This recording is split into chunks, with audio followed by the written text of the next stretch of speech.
misalkan nih Sosial Kreatif kemarin bahas KKI. Kenal KKI kan ya? Kok nggak ada yang kenal KKI? Ya, nggak kenal lah ya. Kita bahas konten KKI, padahal kita kreatif agensi gitu. Tapi yang kita bahas itu adalah gimana KKI bisa mendapatkan jutaan views dalam waktu sekejap gitu. Jadi kita breakdown lagi gitu. Tetap sesuai dengan value-nya kita, nggak apa-apa.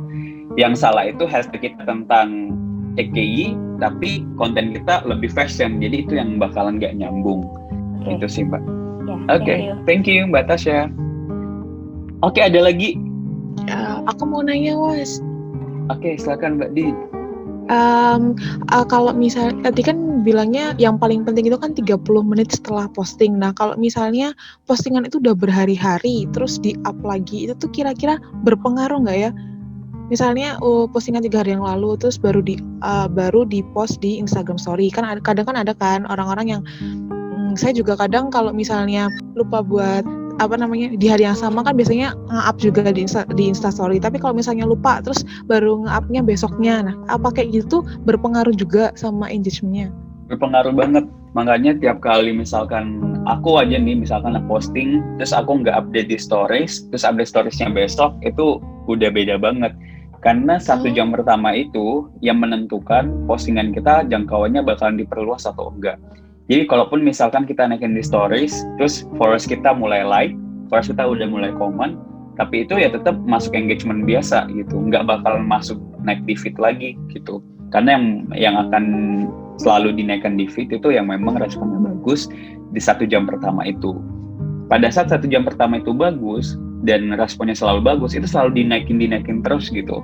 Makanya gimana caranya di 1 jam pertama itu menentukan gimana postingan kita sebisa mungkin ada yang komen gitu, ada yang respon postingannya kita gitu. Oke, makasih. Terus satu lagi Mas, gimana? Boleh. 10 juga gak apa-apa kok. Gimana cara untuk mencari Instagram buddies? Apakah itu sukarela atau memang udah ada orang-orang yang kayak grup Facebook gitu yang memang orang-orang suka sama-sama membangun akun satu sama lain? Oke, IG Buddies itu memang dibangun, dan kalau mau cari biasa ada yang komen-komen sih di postingan saya, karena kan saya sering bahas IG Buddies ya di Instagram saya, itu banyak yang komen, ada yang mau masuk IG Buddies saya. Jadi kayak gitu banyak, tapi sebisa kalau saran saya sih mending yang satu niche ya, yang satu value, misalkan disimpul di sini misalkan gitu kan, kita bisa saling connect gitu, misalkan 10 orang di sini bikin grup untuk saling support, ya nggak apa-apa juga, karena memang kita yang harus membangun. Ada yang namanya chief itu adalah leader yang membangun akun itu. Sebagai chief wajib untuk mengaktifkan akun itu, karena banyak IG Buddies yang di dalamnya itu kayak banyak lumutan gitu. Kenapa? Kayak grupnya itu mati gitu loh, kayak grup angkatan gitu. Tiba-tiba sekali posting. Nah, sebisa mungkin sebagai chief kita harus mengaktifkan grup itu. Dan memang harus ada rule-nya. Posting link artinya 5 postingan di atas wajib untuk kita komen. Dengan cara begitu kita bisa saling bertumbuh dengan satu akun dengan akun yang lain. Gitu sih Mbak. Terus ini Mas, maaf ya Mas kalau nanya terus.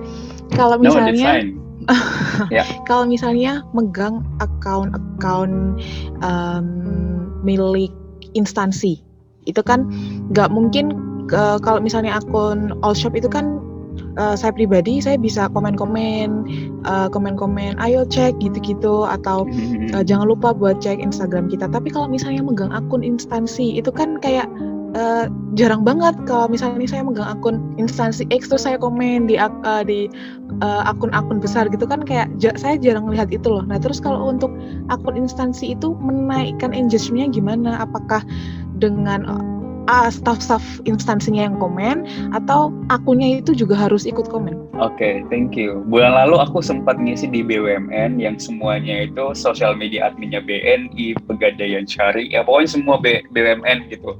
Dan pertanyaannya itu sama dengan pertanyaannya Mbak Din gitu. Dan memang sebagai akun instansi kita memang harus menjaga adab gitu kan, karena nggak mungkin tiba-tiba hai sis gitu kan, kalau jadi kayak nggak nyambung gitu. Nah saran aku gimana untuk meningkatkan engagement itu ada 2 step, bukan 2 step, 2 cara. Pertama adalah dengan akun dengan orang-orang yang memang ada di dalam circle-nya kita, artinya misalkan di Pegadaian contoh ya, di Pegadaian kan banyak karyawan. Nah yang komen itu ya karyawan Pegadaian itu dulu yang saling komen di dalam akun Pegadaian. Karena akun Pegadaian itu nggak bisa komen di akun orang lain kalau memang nggak penting, nggak ada purpose-nya gitu. Itu yang pertama. Kedua, bisa dibantu dengan IG Buddies. Jadi kalau IG Buddies, walaupun misalkan nggak satu niche, bukan pemerintahan, tetap bisa komen di situ. Yang paling penting bukan akun pemerintahannya yang komen di akun orang lain. Itu sih Mbak yang bisa ningkatin. Dan memang sejauh ini ya, belum ada akun instansi yang engagement-nya bagus.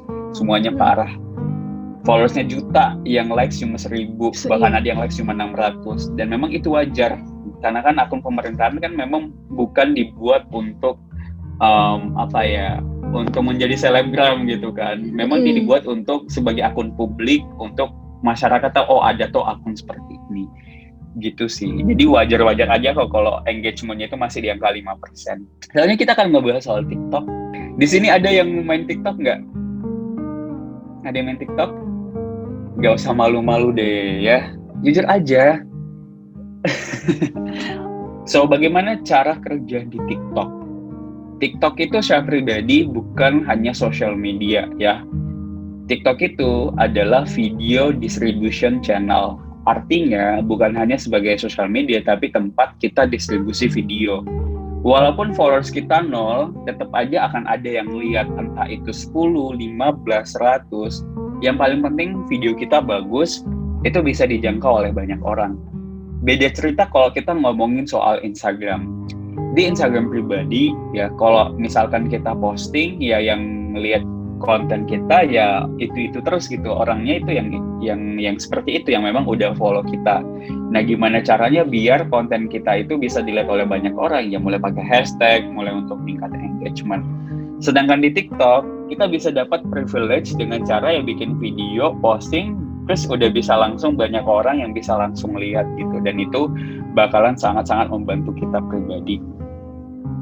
So, saya jelasin dulu ya. Di TikTok itu ada yang namanya FYP, ya, akan ada yang namanya feed gitu. Di Instagram kan kita panggil feed, sedangkan di TikTok namanya FYP, kepanjangan dari For You Page gitu. Kalau bisa lihat di sini, ini kalau aku zoom kayak gini kelihatan nggak ya? Ke zoom nggak? Ke zoom Mas, jelas kok. Oh ya, terima kasih. Kirain enggak. Nah, kalau semua di sini ada yang namanya following, ada For You. For You ini saya jelasin aja, mungkin ada yang belum main TikTok ya.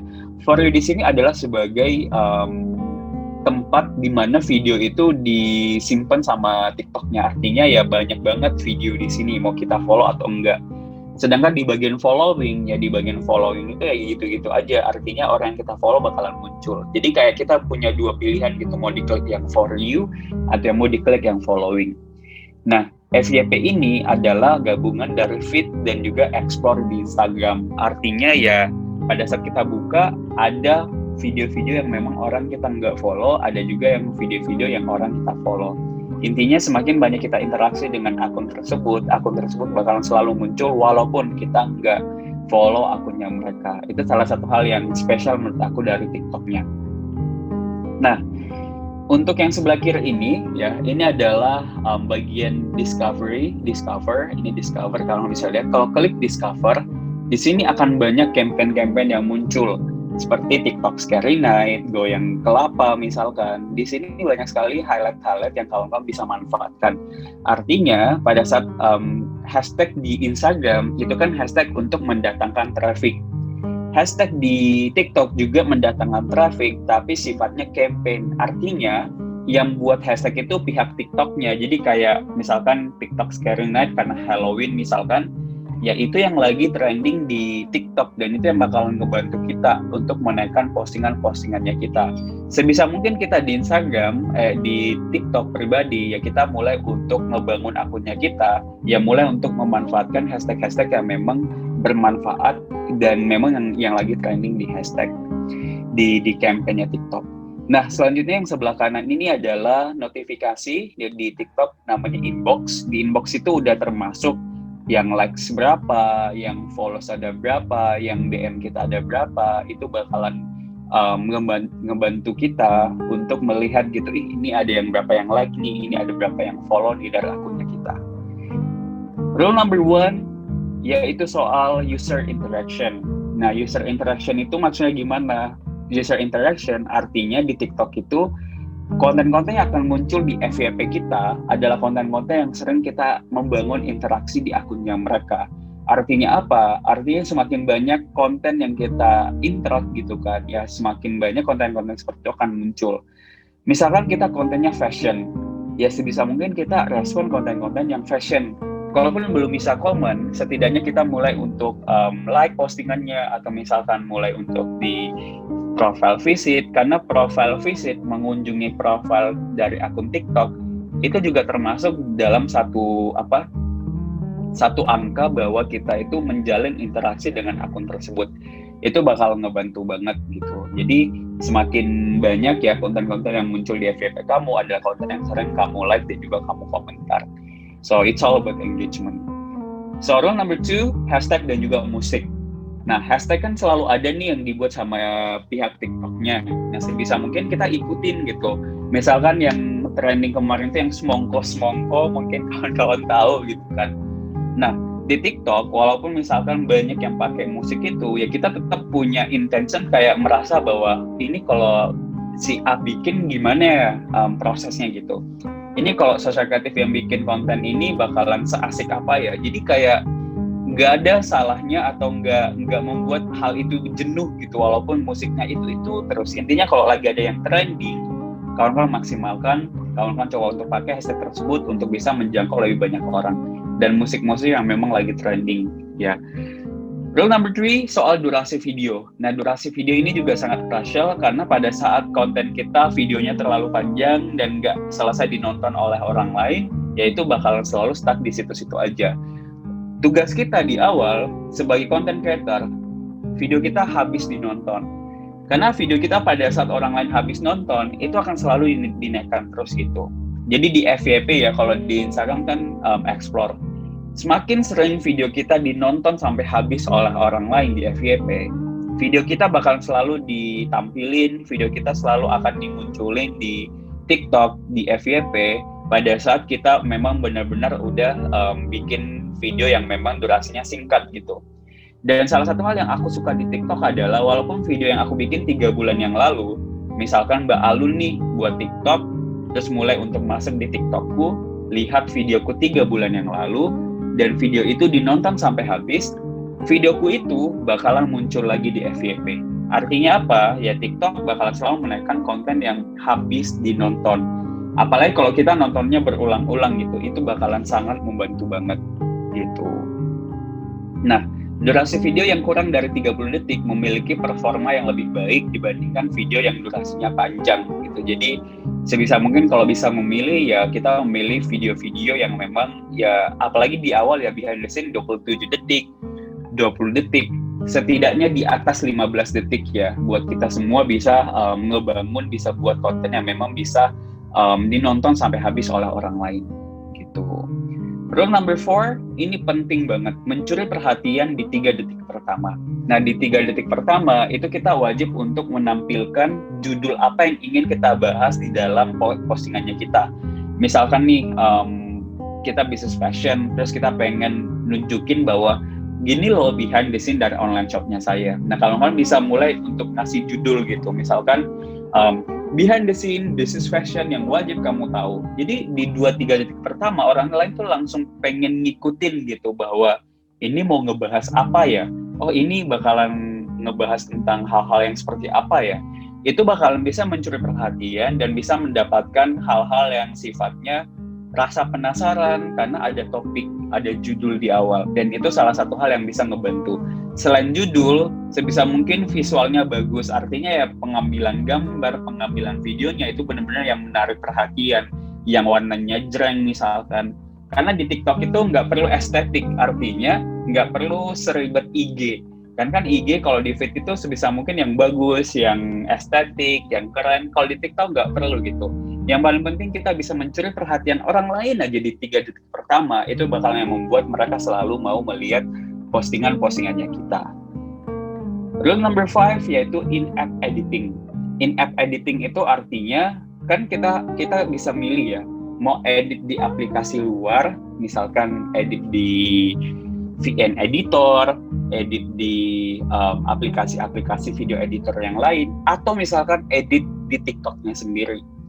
kalau harus memilih, mending kawan-kawan semua mulai untuk editnya itu di aplikasinya sendiri. Karena kenapa? Pada saat kita edit di aplikasinya sendiri, teksnya orang yang udah terbiasa dengan teks tersebut dan lebih mudah pula, dan kita udah berkali-kali membandingkan konten yang diedit di aplikasi eksternal dan konten yang kita edit di dalam in-house aplikasinya TikTok. Jangkauan yang kita edit di TikTok itu bisa lebih banyak gitu. Karena kenapa? Ya TikToknya pengen konten-konten yang viral adalah konten yang memang dibuat di dalam aplikasinya. Karena kan tujuan sebuah platform ya untuk digunakan, untuk dimanfaatkan gitu. Jadi itu salah satu tips buat kawan-kawan semua juga. Nah, quick tips untuk kawan-kawan yang baru masuk di TikTok. Pertama adalah buatlah business profile atau bikin creator profile. Yang paling penting jangan hanya sebagai personal profile. Karena kalau hanya sebagai personal profile ya kita nggak bisa melihat insight, kita nggak bisa melihat growth dari akunnya kita. Kedua, buatlah 6 video pertama. Karena 6 video pertama ini yang bakalan menentukan bagaimana pada saat orang datang di dalam TikTok kita, dia mau follow atau enggak. Apalagi kalau baru bikin 1 video, ya otomatis orang apaan sih akun ini gitu. Tapi kalau udah ada 6 video pertama, ini bakalan sangat-sangat membantu banget untuk akunnya kita pribadi gitu. Yang ketiga yaitu behind the scene online shop. Nah, behind the scene online shop ya seperti yang tadi Mbak Vina udah bikin, itu bagus banget karena di TikTok itu sebisa mungkin kita menunjukkan yang nyatanya orang apa adanya. Justru konten-konten yang terlalu sempurna di TikTok, justru engagement-nya nggak sebaik kalau apa adanya. Saya pernah coba untuk testing di TikTok gitu kan. Saya coba untuk bikin konten biasa aja yang nunjuk-nunjuk, terus nambah teks. Terus dibandingkan dengan konten yang aku edit, pakai kamera profesional, pakai lighting, pakai ini, itu, edit ini, edit itu. Ternyata yang viral itu yang konten apa adanya gitu. Meaning bahwa di TikTok kita orang udah terbiasa dengan konten-konten yang apa adanya gitu. Nggak perlu yang terlalu ribet gitu kan. Apa adanya aja gitu.